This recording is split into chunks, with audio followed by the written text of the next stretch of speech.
Today's guest is trying to bridge the IT gap between Africa and the West. He's bringing the most talented software developers and cybersecurity experts to the Netherlands. Let's find out what brought him from Nigeria to The Hague. Meet my next guest, Nelson Ajulo from Zwarttech.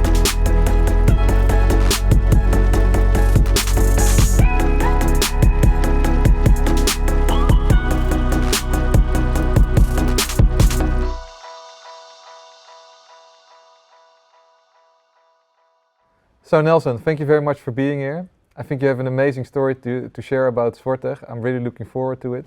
Can you tell me how you started your company? Zwarttech is an outstaffing and outsourcing company.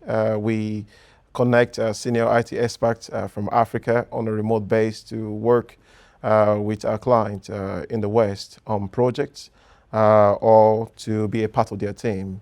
In fact, we also have Zwart Cyber, where we do cybersecurity services. We help companies to look at their cybersecurity from the perspective from Africa perspective, and also from African methodology of penetration testing and vulnerability assessment.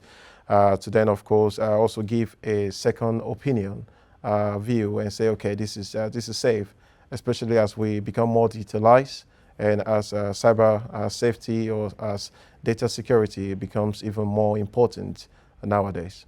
In countries like Netherlands, France, even Germany, even the UK, even in some populations like in the United States as well, and also observing the population growth in Africa and especially in the low-income populations. And part of the main factors affecting population increment is usually poverty, or people not being able to afford or have access to the right information for family planning. And because of this, the population goes up. And that is never good for those economy either, because the more populated the economy is, the more harder it is to manage those economy.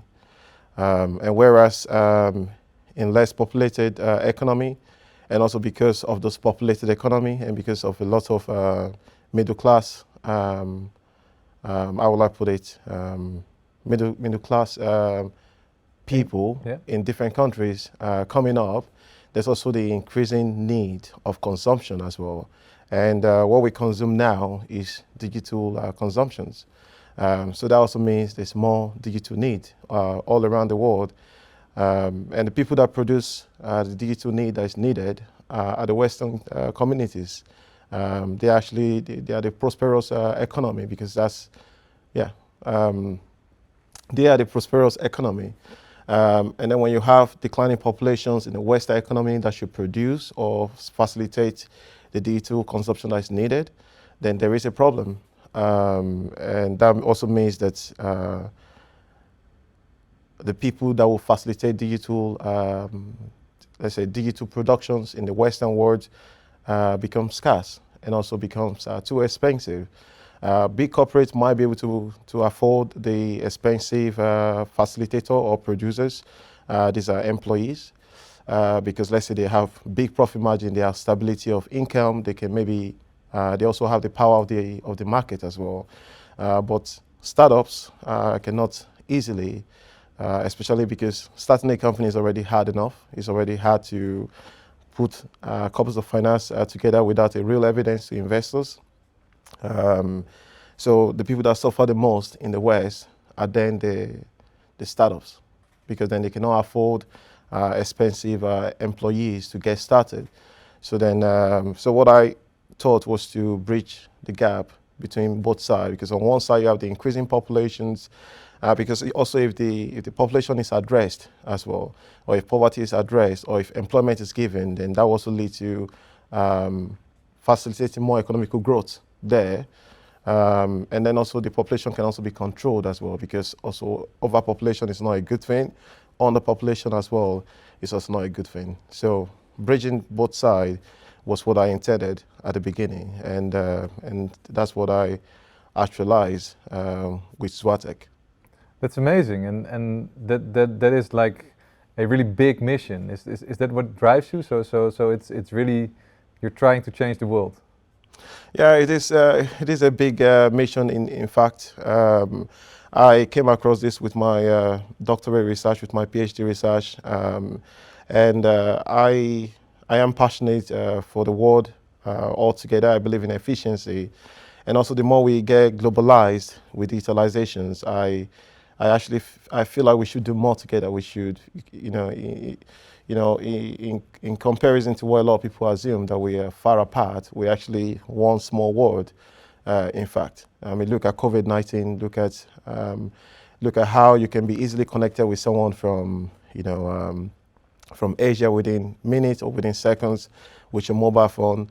Your children, your wife, or your brother, your sister could be connected with whoever from all around the world, and that's how interconnected we are. So instead of seeing ourselves as being, far apart, we're actually one world, and we should leverage more on our strength and weakness to actually make a better world for all of us together. And in the view of my discovery, I either had to, because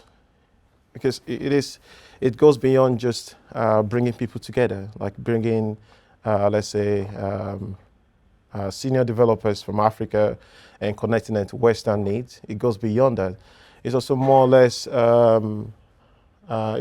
less, because in those overpopulated countries, it's more or less achieving the optimum needs or the optimum situations of the human capital in those countries. Because when you have human capital is wealth. But if those human capitals are not put to good use, it's also a disaster as well. And unfortunately, in a lot of these countries, they're not putting the human capital to good use. And it entails policymakers in those places to come together with employers in those places, to come together with also the citizens in those places. So I either need to create, let's say, a chain of participatory conversations to enable those three stakeholders to communicate. But that takes a lot of time because part of policymakers involve government, involve, let's say, head of institutions, and those are really hard to bring together and say you must talk. That takes like years and years to achieve. And the beauty of digital is that you don't need to do all those things to get people to start working here, right? Exactly. So that's the whole joy of what we're doing in Zwarttech. What we do in Zwarttech, we went past those participatory conversations because we actualize what could have been achieved with those conversations and show them the results. And with this, what we do now serves as a butterfly effect to people in Africa as the right way to go. So like children who are entering institutions will know that, okay, I want to go study IT related courses because I know I can get employment, because I can be one of the top 5% earners in their country. I want to study this. And with this, also we're able to also connect them to the global need and global markets. And then in turn, global production is able to be continued even as the need of consumption increase. And in turn, also people in Africa can also get out of poverty quickly in equal partnership. It's not like we're giving them free money, but they're being paid for what they work for. I love how you're thinking big and how you're thinking how to shortcut the system and have impact as soon as possible. But then I'm wondering, how do you start a company like this, right? So it's a very, very big thing, right? So what did you do? How do you get your first customer, and how do you get people in Africa to actually work for these people? Yeah, it is really, I wouldn't say it's a easy thing. Because a lot of what we're doing is what government should be doing, not even only one government, not the government from Africa, but also governments even from Netherlands, from the West, because like I mentioned, on the population as well, even though we're not thinking about it now, in the next 50, 100 years will become a real actual problem that that we will be confronted by. I think it's a problem already today that developers are so expensive. And you know, if you're at a startup, it's very hard to afford a developer today. Yeah. And in 5 years or 10 years, it will be impossible. Yeah. Think about how much damage it does to startups ecosystem. Think about the loss, the opportunity cost. Just a lot of startups before they come to us, they've been searching for about 6 months, 5 months, even 1 month is like a lifetime for a startup Yeah. sometime. Just waiting for that production, waiting to go to market for 5 months is a huge loss. And I think one of the things that we are still, I think we're starting to pay attention to it is opportunity cost, the cost of our inactions. Yeah. And that's what I think that's what we really need to sink into, because we'll see that we're losing so much just from the ignorance of not knowing, or from the ignorance of not allowing such kind of collaborations as Zwarttech. But also, as we're here now, as we're doing this now, I think we can also bridge these losses that is unseen to people, and also emphasize. And how do you find these people? So how do you find good developers in Africa, and then how do you connect them to Dutch and European companies? Yeah, we are in Africa. We've got recruiters in different African countries, and also Africa is just so blessed with so much population, so much youthfulness. I think the current population of Africa now is about 1.2 billion people. I'm not sure how much population we have in the world, but that's It's a lot. Yeah, it's a lot. But that's a huge part of the whole global population. And in this population, majority of the population are currently under 25 years old. In some countries, we've got almost 65% of them are under the age of 25, 22. And so it's a youthful populations. And if you know the youth, they are more technological inclined and advanced. They like technology. They want to play around with it. And some of them have taught themselves how to code. But those are the stories that are not yet told, because when we think about Africa, the information that gets out there about Africa are the negative informations, and the positive side and the potential that exists in Africa are not yet told. And those are some of the frictions that doesn't allow this collaboration to have been there in the first place. Because if you look at it, this seems like a very logic thing that should have been happening even before we get to this point of so much scarcity in places like Netherlands or in Europe. This is a very logical solution, because it's the same time zone, there's proximity of culture. They speak amazing English because most of them, they were brought up in English. So some of them are studied in Netherlands or in the UK or in the US, and before going back to Africa. So the resources are already there. There's a lot of senior IT developers with 8 years, 5 years, 6, 7, 8 years of experience, and even more in some of the latest technologies. So what we do is we just tap into those resources, because currently right now, most of them are working with employers that are paying them not as much as what they are worth, especially in comparison to the global market. Even after paying them up to about 35% more than what they normally earn in Africa, when we supply to places like Netherlands, we're still the cheapest. That's how insane the gap is. Yeah. And without moving them away from Africa, like what we do now, when they spend the money in Africa and they get paid more than what they normally earn, there is not just the economical benefit to themselves, there is also the economical benefit as well to people, to the local community around them. And when they get that, when poverty is addressed, a lot of socio-economical issues around them as well is also automatically addressed. Then the negativity perspective that we have will then be gone as well. And do you feel like COVID maybe helped this, so that it was so? I think people are now way more open to work remote, right? Has this been a big accelerator for what you're doing? Yeah, definitely. Unfortunately, as sad as the COVID pandemic is, it has also been, I would like to put a booster for, I think like a lot of people always say that it sent us like 15 years or 10 years more into the future. And I also feel like regardless of what it is now, I think out of desperation in the next coming years, we need to produce. I think but we need to bridge that barrier. And I think at some point that desperation is going to push the West as well to get to that point whereby such collaborations will even happen more and more. Yeah. In fact. Yeah, I totally agree. I think it's amazing, and it feels like we are living in a time where there's no barrier at all anymore, and it feels like I'm not sure, but I think indeed last time we did a report with TechLeap when I was still there, that the average time it takes to hire an engineer is indeed 5 to 7 months or something like that.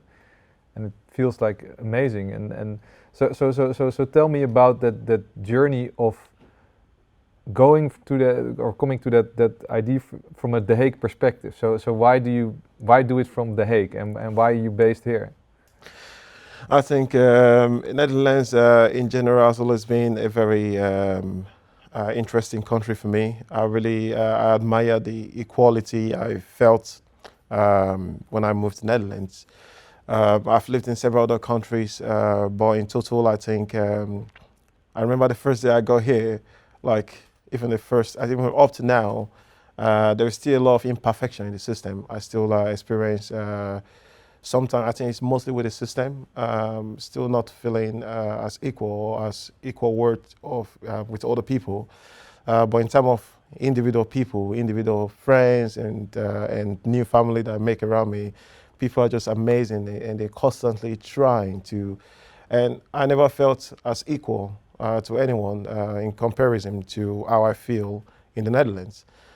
So, and especially since the base of what we're building now is bridging the inequality gap around the world. It's never a better place to be, in fact, because if you look at Netherlands, part of the First Amendment of Netherlands is equal worth of people. Correct me if I'm wrong, but that's something that is, it translates to how people are, just how open people are, and also how accepting the whole system is. So it's not yet there, it's not perfect, but it is better than any system or any place I've been. It's amazing. So far. Yeah, it's always so good to hear those outside perspectives, right? And Yep. and I'm wondering, how do you feel about the entrepreneurial spirit here in the Netherlands? And is that also? Do you feel like we're entrepreneurial, or do we? What do you think about that? I think. And be honest, right? So Yeah, I think entrepreneurship is going crazy. It's going when even nothing is there, and having that dream, and I think maybe because of the safety culture in the Netherlands, like normal is weird enough, kind of view. yeah, I think that doesn't. I think that's very contradicting to entrepreneurship. yeah, Let's say, for example, we have Zwarttech Academy under Zwarttech, Zwart Talent Foundation, where we're training children from less privileged backgrounds with cybersecurity skills for free, and they can, in turn, after 5 years, move from extreme poverty to becoming top 5% earners in their local countries. That's an amazing innovation to tackle poverty quickly and more effectively. And we're organizing an event called Dance for Good, where we are planning to raise funds. And when we tell people that we're going to organize an event and raise funds, people are like, "You are crazy! Like, this has never been done in Netherlands." And I'm like, "Well, who will pull this off?" yeah. And they're always like, "Yeah," like they're always like, "It's just because it's the safety, it's the safety net, and it's something that I have to deal with when I move to Netherlands, because I've never been in such, because I think to foster innovations, you need to think outside the box. You need to take some risk. You need to leap, and you need to also build excess. You have to, nothing, how will I put it, nothing extraordinary comes easy. If it comes easy, then everyone will be doing it. Yeah. And maybe, so do you, what I sometimes feel is like there's this definitely there's this resistance, but then there's also this, but when you actually do it, then everyone becomes your fan, right? Yeah. So basically everyone says you shouldn't do it, but then when you do it, everyone is really happy, right? Do you agree with that, or do you see that? Yeah, that's definitely true. Yeah. It's crazy, right? It's yeah. When you do it, then you're like, okay. But also, that's also what you see, like most of the time, I think, when I exchange ideas with other startup founders in Netherlands, they're always complaining that all the resources go to the big accomplished people because they have the track record, they have the proof. But also, I think the support should also go to those people without the proof as well, because they will be the future to challenge and to challenge innovations.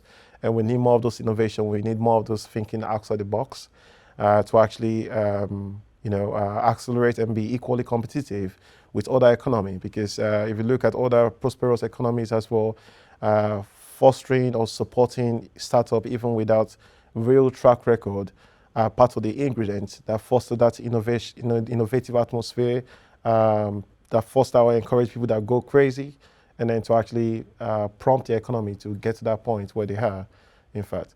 And that's something that needs to constantly happen and innovate. And a lot of countries are not backing down, they're even investing more. So I think also in the Netherlands, that should also be more or less what should also happen, the fostering and also even doing twice as much as normal to stay competitive as well. We should. Yeah. And I think, maybe sometimes we have it too good for that, right? So we feel like we're so comfortable here. We're not only safe, but we're also very comfortable that we sometimes forget that being an entrepreneur, wanting to push the boundaries. Yeah. We look around the world and we see Americans and we see China, and we feel like that's good, but we can just take it slow a little bit. But we shouldn't, right? We should push forward, and we need everyone we can get to actually help us push forward. And it's amazing what you're doing in that way, I think. Thank you. Yeah, I think you're right, because the world never stops. I think, but I'm also sure that the people in charge of the economy as well also have things in mind. But anyway, I think we are all part of the economy, because we're also part of the macro economy participant as well ourselves. And that's also why we need to have more or less this kind of conversation, and also have this unique view of yours, and also with your own track record as well. I think is amazing. It's what will also get the economy to that point. Sure, and maybe a little bit more on the personal side, right? So how is it like just living here, right? So you're an entrepreneur, you've done that, and but how do you feel like living here, and do you feel like that helps you in this whole process? Yeah, I definitely think so. Let's say, for example, like biking to the office every day help clear my thoughts. Also having amazing, supportive friends who thinks with you and who strategize with you is also super helpful as well. I think because for you to be an entrepreneur, you also need the whole, how will I put it, the whole community around you, the ecosystem, because those are what, how will I put it, put you in the right place. You need those kind of opportunities as well. You need to meet those kind of people, the right kind of people to give you the right kind of opportunity. Even no matter how much innovation you have, no matter how much, you still need a platform to accelerate those innovation, because people accepting your innovation is what makes it a recognized innovation. Otherwise, it's just a thought or a personal vision. Absolutely, absolutely. And you feel like the Netherlands is a place where you can, and especially The Hague, you can find those people, and you have this network that supports you and actually to help you build this venture. Yeah, it's been interesting so far. We've been getting different support also from the Hague Business Agency as well, and we're looking forward to how this will go. In fact. This is an amazing story, and I'm absolutely excited that you're doing this in The Hague. And tell me a little bit, what's the future going to bring? I think we all at Zwarttech, we're really excited for the future. The future is going to be big. That's what I'm going to say first. I think, and also to get to that future, we're building a lot of things. That's also why I started the Zwarttech Foundation, which I spoke a little bit about, which is an academy where we train people for free to learn cybersecurity within 6 months. And then we give them internship for 1 year so they can have a track record to prove to employer that what they've learned is applicable to real work experience. And then that also help them to get employability quickly. And with this, after they get a job, we encourage them to repay back the money that was invested in them, so that in the next 7 years, the centers that we start can become self-sustainable and then we can start in a different country, and we're hoping that at some point we'll have a lot of Zwart Academy campus all over the world. We are starting this in Nigeria, in Lagos, in Africa, and also in Nicaragua, in North America, and also in The Hague here as well. Because the whole essence of what we are doing, what Zwarttech stands for, and also every other entities in support of Zwarttech, such as Zwarttech Foundation and Stichting International Sustainable Education, is to bridge the inequality gap. And the inequality gap that we're bridging include that of the socio-economical inequality gap, race, gender, and identity gap, and also knowledge and talent gap as well. And that also extends to why I call the company Zwarttech in the in the first place. Just because in order to bridge the gap, even though in the Netherlands, like I mentioned, a lot of people have the best intention. People are fighting out for equal worth of people and equality in the Netherlands and also from all around the world. There is still a lot of things ingrained in culture, in languages, or in the system that still causes friction or subconsciously make us to be biased without even knowing, even though it's not our intention. But we can change that because, let's say, for example, me being a black person, I cannot change that. It's permanent. But let's say, for example, having so much negativity attached to what I am called or to what I identify with, that can be changed because the language is a use of language. And that's why we're trying to build something positive with Zwarttech. Because imagine if we can build something amazing and lovely with Zwarttech and it's positive, that will also translate to, if somebody identify with that, that will also shape that, subconscious way of thought. And those can be changed. And also I will also encourage other people as well to look for ways that we can also, because this thing can be easily affected, and then I will also help perfect our intentions to even have a much more equal society.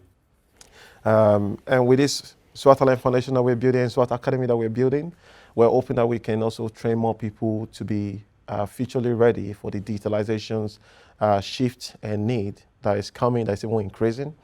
And because of that, and also because of what we're doing in Zwarttech right now, because what we're doing now is so analog, there's still a lot of human involvement. We get the developers, we give them code challenge, we still do technical interview by ourselves. A lot of things are still human controlled. We are automating our whole process on a project called TreeWin. TreeWin will be the innovation future of tomorrow of software production of our staffing and outsourcing, because everything that entails our staffing and outsourcing will be fully automated on this platform.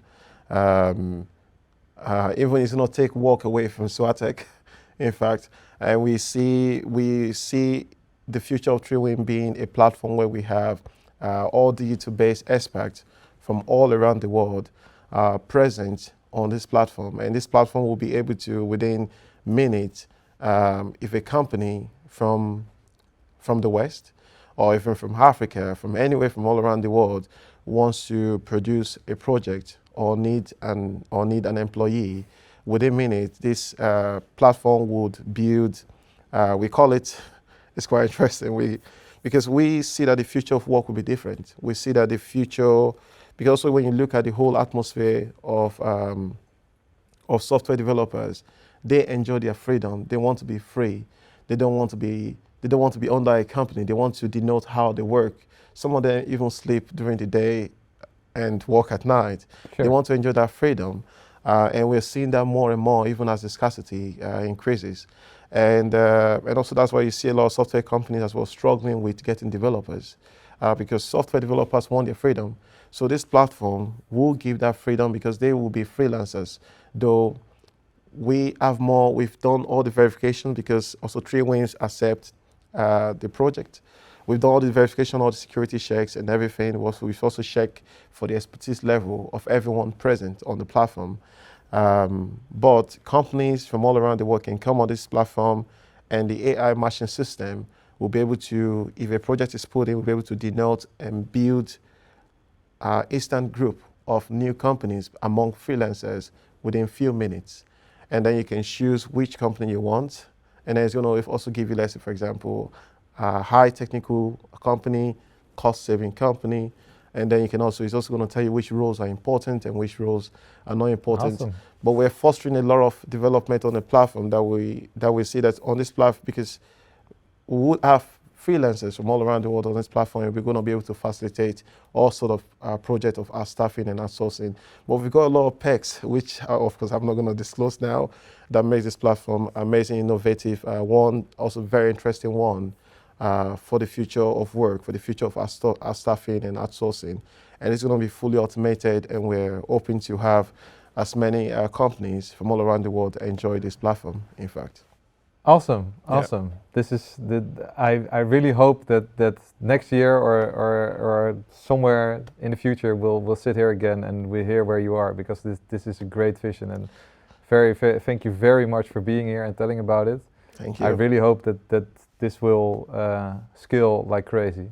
Yeah, we're building towards it because we already part of what we're doing now is just building the demand side. We're also building the supply side. And in January, we're just going to offload them as a first user into the platform. And then that's when we're going to then push it into the global market more and more. So it's one step at a time. And also we're building other enablers, other programs that will also even enable more interactions and more collaborations between, let's say, between the West and Africa, between even outside those scope of Africa and the West, but globally, to foster more collaborations and to foster more global corporations, because like what I mentioned at the beginning, we're more connected than what we think, and also we'll see that more and more as we journey into the future, in fact. It's a perfect end for this conversation. Thank you very much. Thanks, thank you.